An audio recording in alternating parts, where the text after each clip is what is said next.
أعوذ بالله من الشيطان الرجيم. بسم الله الرحمن الرحيم. قل يا عبادي الذين أسرفوا على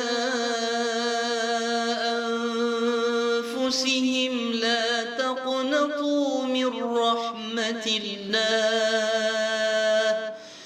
إن الله يغفر الذنوب جميعا إنه هو الغفور الرحيم. وأنيبوا إلى ربكم وأسلموا له من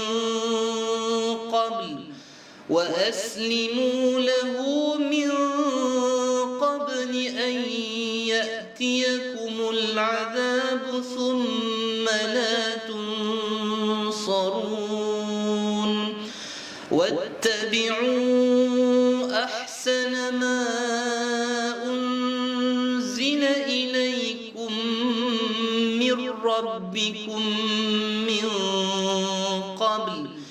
من قبل أن يأتيكم العذاب بغتة وأنتم لا تشعرون. أن تقول نفس يا حسرة على ما فرطت في جنب الله وإن كنت لمن الساخرين. أو تقول لو أن الله هداني لكنت من المتقين. أو تقول حين ترى العذاب لو أن لي كرة فأكون من المحسنين. بلى قد جاءتك آياتي فكذبت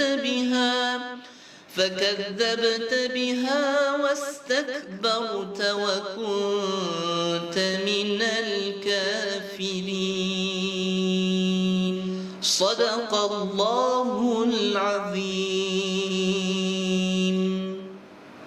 Assalamualaikum warahmatullahi wabarakatuh. Alhamdulillah, sekarang kita masuk ke dalam sesi tadabbur Al-Quran berdasarkan ayat yang dibacakan oleh qari kita yang berkaitan dengan surah Az-Zumar ayat 53 sehingga ayat 55.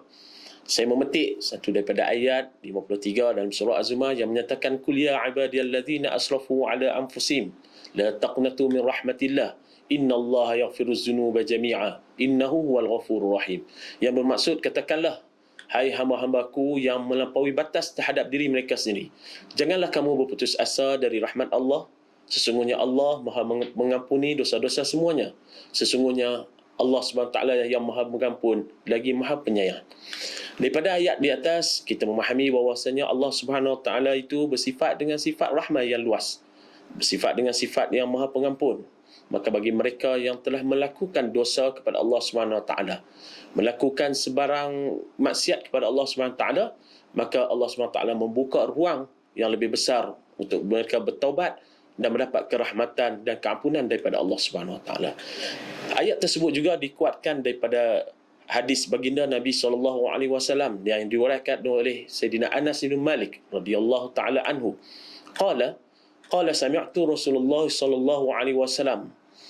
Hadis kursi yang bermakna Allah SWT qala Allah Ta'ala ya ibna Adam innaka ma da'awtani wa rajautani ghafartu laka ala ma kana minka wala ubali. Lagi ditambahnya lagi, ya ibna Adam law balagat zunubika anana as-sama'i thumma astaghfartani ghafartu laka. Ya ibna Adam innaka law ataitani biwafardi ardi khataya summa laqituni la tashrik bihi syai'a la ataituka biqarabiha maghfirah. Rawahu Tirmizi wa qala hadisun hasanun sahih. Daripada Sayyidina Anas bin Malik radhiyallahu ta'ala, dia berkata, aku mendengar baginda Rasulullah sallallahu alaihi wasallam bersabda, Allah berfirman, wahai anak Adam, Sesungguhnya jika engkau sentiasa berdoa dan berharap kepadaku, niscaya aku akan mengampunikan semua dosa yang ada padamu dan aku tidak peduli. Wahai anak Adam, kalau seandainya dosamu mencapai ujung-ujung langit, kemudian engkau memohon ampun kepadaku, niscaya aku akan memberikan ampunan kepadamu dan aku tidak akan peduli. Wahai anak Adam, seandainya engkau menghadap kepadaku dengan membawa dosa sepenuh bumi, kemudian engkau berjumpa denganku dalam keadaan tidak menyentuhkan dengan sesuatu apapun, niscaya aku akan mendatangimu dengan ampunan sepenuh bumi pula. Hadis riwayat Tirmizi, dan beliau mengatakan hadis ini adalah hadis hasan dan sahih. Ini menyatakan bahawasanya bagaimana rahmat, pengampunan daripada Allah Subhanahu Wa Taala itu meliputi daripada kemarahan beliau. Bagaimana Allah Subhanahu Wa Taala akan mengampunkan setiap daripada dosa yang kita pernah lakukan, dan pastikan dosa yang kita lakukan pada Allah Subhanahu Wa Taala bukanlah dosa yang mensyirikkan dengan apa-apa perkara yang mensyirikkan.